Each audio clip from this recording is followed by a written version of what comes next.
If you're a fan of Vintage Toy Freedom and have been checking out some of my episodes, number one, I appreciate that and thank you for watching. But it's most likely that you've seen the one where I opened the Commemorative Collection box set with the sailor, the marine, the soldier, the pilot, and the astronaut with a very cool exclusive astronaut with his space capsule. And this action sailor was part of that line, but a different color. If you watched that one, remember that the one in the box set is orange. This one is black. The one in the box set has the black accessories. This has the blue accessories. So this is part of the commemorative edition, 30th anniversary. This is the action sailor. Pretty cool line. Again, I mentioned the soldier, the marine, and the pilot. You know, there's a lot of text on here from people from Hasbro and obviously instructions and kind of talking here about the history of this figure. They're individually numbered.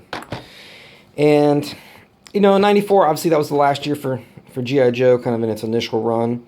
And, you know, I think these are pretty cool. You know, we had some interesting figures come out that year, some of the Star Brigade stuff and the Shadow Ninjas and different things like that. But obviously getting very far away from their military theme. And I think this guy's cool. I mean, he's got a sled that shoots a missile, which is, you know, still has kind of that feature that a lot of these toys had back then. But this is a cool guy, and you can pick these up for relatively cheap. I've seen them at toy shows for $9, $10. You know, online you can get them for, you know, 15 shipped or less. So I've got my safety scissors here. I don't want to hurt myself. Always be safe. I'm going to open this guy up. And they obviously display well. You know, they got this cool, I guess you call that gatefold box, kind of the die cut opening right there. I'll pull this guy out. There's an insert in there. I think we actually saw this same insert, yeah, from the big box set with the Hall of Fame, the 12-inch figures. We've got our Street Fighter 2 friends. You can join the fan club, get that cool book. Some more Street Fighter, the Shadowloo headquarters. Sorry, the Dragon Fortress, the Sonic Boom Tank, Beast Blaster, the Crimson Cruiser. There you got your Star Brigade. Obviously the Armor Bot's pretty cool. You get some vehicles that aren't really popular, the Battle Corps. You know, so again, they're getting pretty far away from kind of the original G.I. Joe. I would say Stalker is probably the closest to what we would expect. So kind of weird, but that's kind of what makes this commemorative collection cool, is that they're pretty, you know, pretty accurate to military. So, and again, you can find these for really cheap, and, you know, I think I got this one for $10. And I mean, you know, if you saw that figure out somewhere at flea market or whatever, and you pay $5 for them, and then, you know, those accessories $1 or so, and maybe $1 for the file card. So it's actually better to find one in the box and open it up like I am doing. If you're a maniac like I am, some people disagree with what I'm doing, but you know what, toys are meant to be played with. Or if you're a grown-ass man like myself and you're 33 years old and it's December 25th of 2016, which all of those things are true, then you don't play with them, you display them, or sometimes I like to say I organize them. So, yeah, so you got the dude here, you got his flippers. I think those are the same as, those Undertows flippers, I'm not sure. You've got his little mask here. Where's his backpack? Here's his backpack. And actually it's kind of cool because a lot of these things come in, his backpack and his sled, they come in pieces. So you have to assemble them, which is kind of interesting. So you got this spear gun here.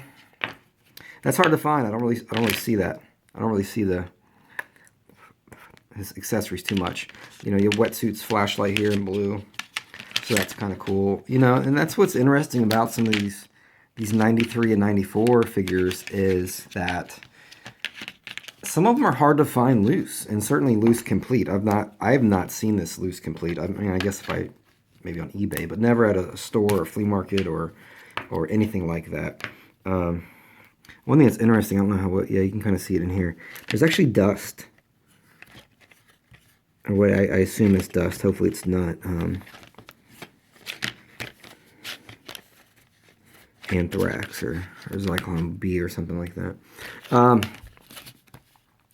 But yeah, so you don't really find these guys, loose and complete. And, I found that with, again, some of the 93 and 94 figures. My thought is, and I'm not an expert by any means, but I was around during this time. I've been collecting for a very long time. And is that, when you found the stuff from this 93, the 94 line, again, some of the Street Fighter, the Star Brigade, the Battle Corps, certainly in 94, that's when obviously it was losing its popularity, with 94 being the last year for the line. And I was using my teeth to get some of these little plastic pieces out of here. Oh, and also, too, this is kind of a hard thing to find, the missile for the missile launcher or torpedo or whatever you want to call it. You don't really see that too often. Anyway, on to my... I shouldn't have put that in my mouth because, again, that anthrax is in there. And let's see if it works. Sometimes these work, sometimes they don't. Let's see. We'll kind of shoot him. Wow, that's pretty... Take your eye out, kid. So, anyway, back to my theory. I got off topic there, I'm sorry. So, 93 and 94, obviously, G.I. Joe's losing popularity with it being canceled after 94. And... that's when you start seeing, and if you see some of these carded figures, you'll see like the KB price tags, the kind of marked down to 3 for 10, stuff like that. And I think what you started seeing, and I will say I am more of an expert in comic books because I've studied those and actually wrote my master's thesis about comic books. But you had the collector boom, kind of the bubble, if you will, for comic books sort of in the mid-90s, early to mid-90s.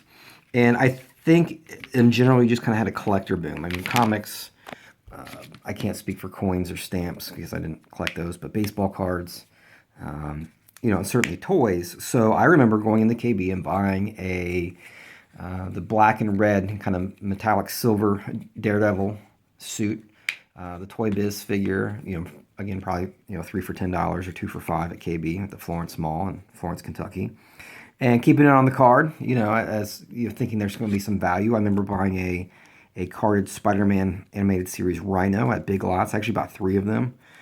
Kept those on the card. So there was definitely that era of that boom. So my point being that, if you're a collector, if you're even, say, I was 10, 11 years old, and I guess that they'd still probably be on the clearance for KB for a couple of years. So, 12, 13, 14, 15, whatever.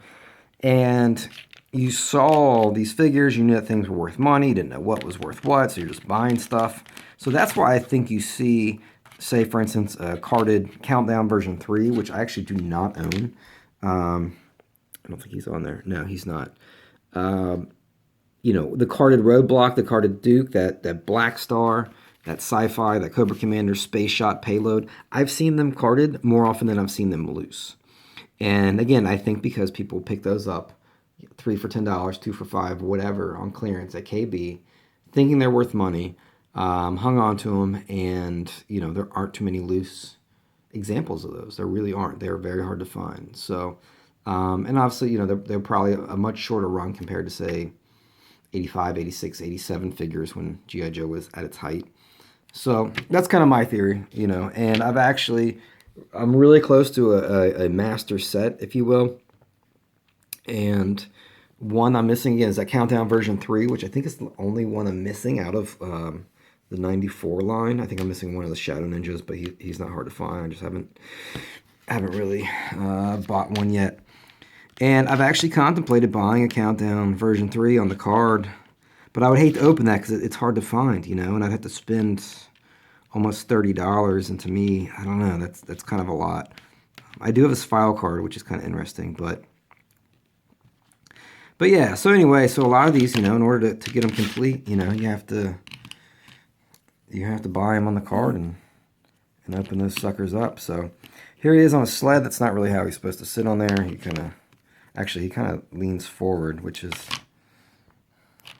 Where his missile launcher go? I just had his missile launcher. You saw me shoot it. There it is. So yeah, his missile launcher kind of attaches there on the side. He's got his handles.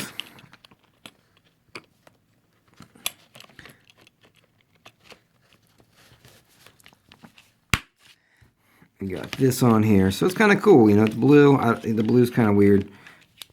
If you have the box set one, you know, you can maybe pair him up with the black accessory. So this is getting kind of long. It's just 10 minutes. I wanted to keep these kind of short, but I wanted to tell you about my theory in regard to why the 93, especially 94 figures are easier to find in the box than out of the box. So there he is. I'll hook his stuff up soon. I'll throw this trash away. I'll probably hang on to this. I don't know. I thought about cutting the file card out and getting rid of the box. I don't know. It's a cool box. I definitely want to kind of read that and see what that's all about. So thanks for watching, and until next time, yo Joe.